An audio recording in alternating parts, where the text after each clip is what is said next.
anak-anak hebat di seluruh Indonesia. Berjumpa lagi dengan pelajaran geografi. Semoga kalian selalu sehat dan penuh semangat ya. Kali ini kita akan mempelajari mengenai sumber daya alam di Indonesia.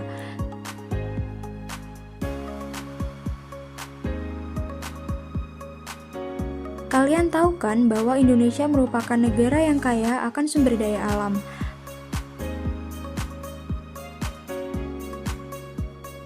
Adapun beberapa di antaranya meliputi komoditas hutan, barang tambang, dan barang galian.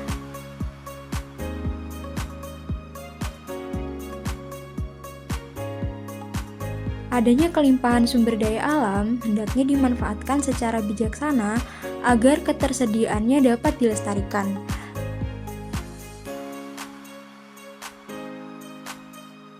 Hal tersebut dilakukan agar tidak menimbulkan kelangkaan bahkan kerusakan jangka panjang di masa mendatang. Oleh karena itu, sebagai warga negara Indonesia yang baik dan bertanggung jawab, kita harus dapat memanfaatkan sumber daya alam secara bijaksana sehingga dapat dinikmati kelak oleh generasi yang akan datang. Oleh karena itu, ayo kita simak materi mengenai pengertian sumber daya alam dan klasifikasinya. Sumber daya alam di Indonesia. Adanya kelimpahan sumber daya alam hendaknya dimanfaatkan secara bijaksana agar ketersediaannya dapat dilestarikan.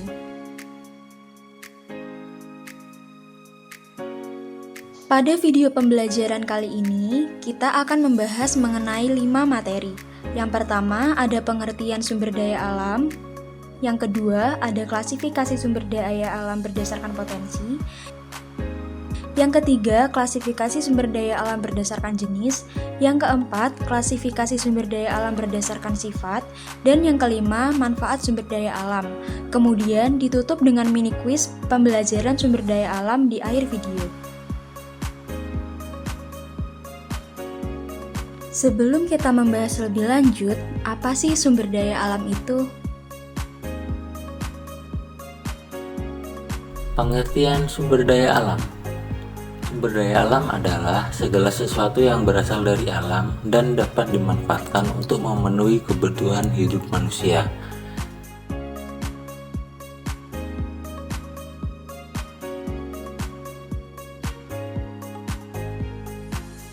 Sumber daya alam dapat diklasifikasikan menjadi 3, yaitu potensi, jenis, dan sifat. Potensi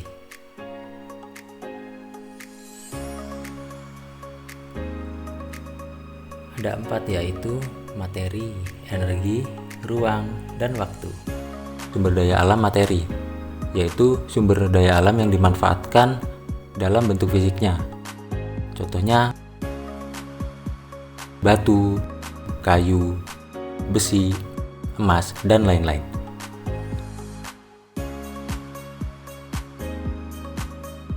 Sumber daya alam energi, yaitu sumber daya alam yang dimanfaatkan dalam bentuk energinya.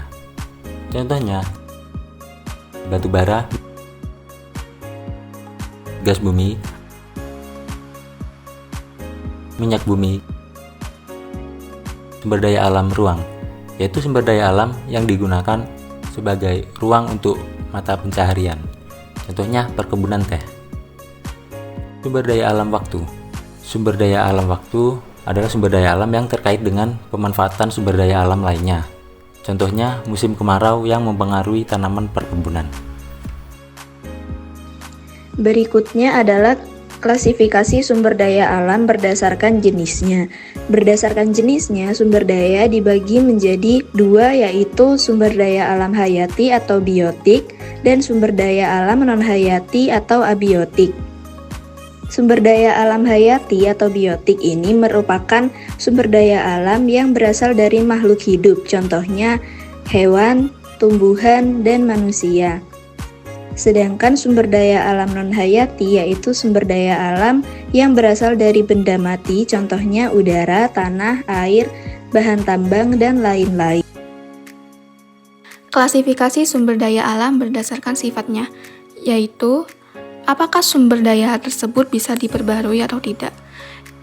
Yang pertama yaitu sumber daya alam yang dapat diperbarui atau renewable resources adalah sumber daya alam yang dapat dipulihkan atau tersedia kembali secara alami dalam waktu yang relatif singkat atau dapat digunakan berulang kali dan dipulihkan melalui proses alami.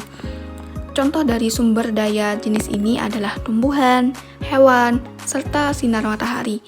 Tumbuhan dan hewan bisa berkembang biak dan tumbuh kembali selama kondisi lingkungan mendukung, sedangkan sinar matahari secara terus-menerus tersedia sebagai sumber energi alami yang tak terbatas.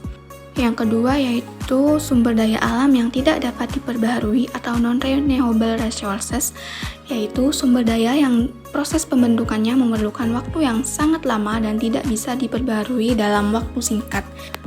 Contohnya antara lain minyak bumi, batu bara, dan gas alam. Sekali digunakan, sumber daya ini akan habis atau memerlukan jutaan tahun untuk terbentuk kembali. Sumber daya alam memiliki peran yang sangat penting dalam berbagai aspek kehidupan manusia.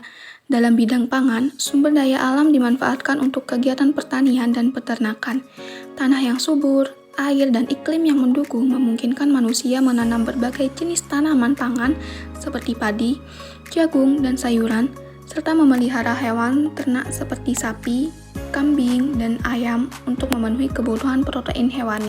Selain itu, dalam bidang energi, sumber daya alam seperti air, angin, panas bumi, serta minyak dan batu bara digunakan sebagai sumber energi listrik dan bahan bakar untuk mendukung aktivitas sehari-hari maupun kegiatan industri.